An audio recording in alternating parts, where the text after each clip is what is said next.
আসসালামু আলাইকুম, স্বাগতম আপনাদের সবাইকে আমার চ্যানেলে। আশা করি সবাই ভালো আছেন। আজকে আমার চ্যানেলে দ্বিতীয়বার ভিডিও ছাড়লাম।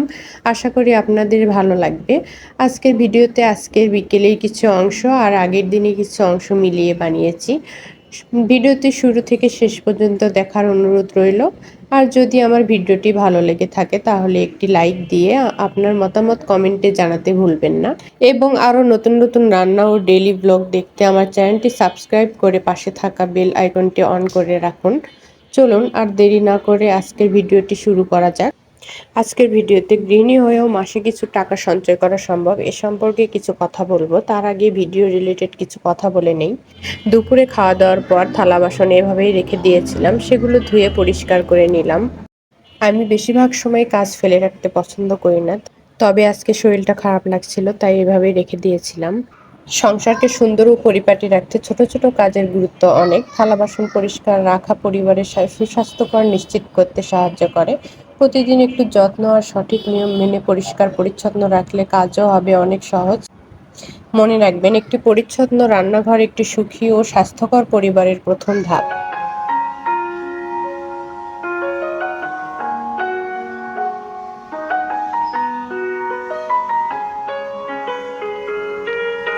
অনেকে মনে করেন শুধু চাকরি করলেই সঞ্চয় করা সম্ভব, কিন্তু একজন গৃহিণীও চাইলে প্রতি মাসে অল্প অল্প করে টাকা জমাতে পারেন। বাজার করতে গেলে অপ্রয়োজনীয় জিনিস কিনে টাকা নষ্ট না করে প্রতিদিন মাত্র 50 থেকে 100 টাকা আলাদা রাখলেও মাস শেষে ভালো একটি অঙ্ক জমে যাবে। আপনারা চাইলে ঘরে তৈরি আচার, পিঠা, কেক বা হস্তশিল্প বিক্রি করেও বাড়তি আয় করা সম্ভব হয়।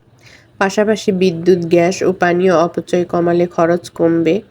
আবার আপনারা চাইলে ইউটিউব চ্যানেল বা ফেসবুক পেজও খুলতে পারেন, তবে এগুলোতে অনেক ধৈর্যের ব্যাপার আছে। আমার কিন্তু একটি ফেসবুক পেজ আছে, আলহামদুলিল্লাহ মনিটাইজেশন পেয়েছি। যেসব ভিডিও ফেসবুকে দিই সেগুলো থেকেই কিছু অংশ আমি ইউটিউবে ছেড়ে থাকি। মনে রাখবেন, ছোট ছোট সঞ্চয়ে একদিন বড় স্বপ্ন পূরণ করে। তাই আজ থেকেই সঞ্চয়ের অভ্যাস গড়ে তুলুন। আপনার ছোট উদ্যোগই ভবিষ্যতে আপনার পরিবারের বড় শক্তি হতে পারে। তো যাই হোক, বিকেলবেলা 1 কাপ চা নিলাম। কয়েকদিনের একটানা বৃষ্টি হওয়ার পর আজকে প্রচুর রোদ উঠেছে।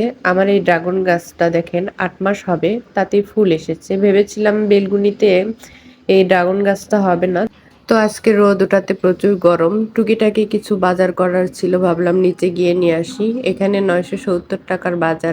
বাসার টুকিটাকি বাজার আমিই করি। আর মাসের বাজার, মাছ মাংস যা লাগে এগুলো আমার হাজবেন্ড করে নিয়ে আসে। তো এখানে ডিম, ডাল, চিনি, সেলের জন্য নুডলস, শুকনা মরিচ, তেজপাতা, কিছু মশলা আর সরিষার তেল ছিল। এতটুকুতেই 1000 টাকা চলে গিয়েছে। সবকিছুরই দাম বেড়ে গিয়েছে। বর্তমানে বাজার করতে গেলেই বোঝা যায় মধ্যবিত্তদের জন্য বাজার করা এক বড় চ্যালেঞ্জ হয়ে দাঁড়িয়েছে।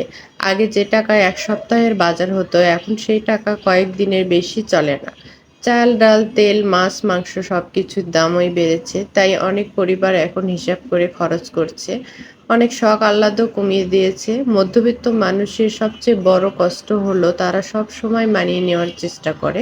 সংসারের প্রয়োজন মেটাতে নিজের চাওয়া পাওয়া ত্যাগ করে, তবুও মুখে হাসি রাখে। তো আর কি, বাজারগুলো নিয়ে এসে সবকিছু গুছিয়ে রাখছিলাম। সংসারের কাজগুলো গুছিয়ে রাখতে আমি পছন্দ করি। আর বিশেষ করে ডাল, চিনি, মশলা এগুলো কাঁচের বয়ামে রাখলে সবগুলো অনেক দিন ভালো থাকে। আর আমি মনে করি কাঁচের বয়ামে রাখাই স্বাস্থ্যকর। অনেক সময় প্লাস্টিকের বয়ামে রাখলে গন্ধ হয়, তবে ভালো মানের প্লাস্টিকও পাওয়া যায় এখন।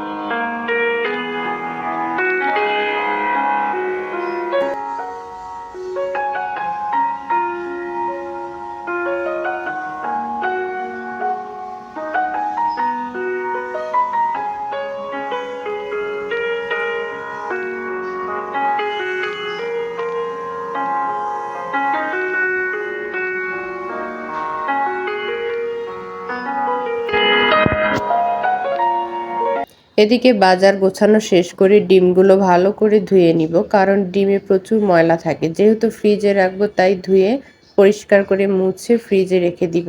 ফ্রিজে অনেক রকম খাবার রাখি, তাই আমি মনে করি ডিম ভালো করে ধুয়ে পরিষ্কার করে রাখাই স্বাস্থ্যের জন্য ভালো, কারণ এগুলো থেকে ব্যাকটেরিয়া ছড়াতে পারে। ডিম কিনলে বেশি করেই কেনা হয়, যেহেতু আমি ডায়েট করি। সকালে খেয়ে থাকি, মাঝে মধ্যে বিকেলেও খাই। আবার আমার ছেলে প্রতিদিন সকালে ডিম সিদ্ধ খায়, তার প্রতিদিন ডিম থাকতেই হবে, সে ডিম অনেক পছন্দ করে। পরিষ্কার করা শেষ, এখন ভালো করে মুছে কিছু ফ্রিজে রেখে দিব আর কিছু বাহিরে রাখবো। আর এর মাঝেই বলে রাখি, আমার ভিডিও ভালো লাগলে প্লিজ সাবস্ক্রাইব করে পাশে থাকবেন, আর ভুল ত্রুটি ক্ষমার দৃষ্টিতে দেখবেন। সারাদিন সংসারের কাজ সামলাতে সামলাতে কখন যে দিন শেষ হয়ে যায় টেরই পাই না। কিন্তু দিনের সব কাজ শেষ করার পর আমি আমার সবচেয়ে মূল্যবান সময়টা বের করি আমার ছেলের জন্য, কারণ আমি জানি এই সময়গুলো একদিন সুন্দর স্মৃতি হয়ে থাকবে। সংসারের কাজ তো প্রতিদিনই থাকবে, কিন্তু সন্তানের শৈশব আর ফিরে আসবে না। তাই যত ব্যস্ততাই থাকুক, আমার ছেলের জন্য কিছুটা সময় আমি সব সময় রাখি।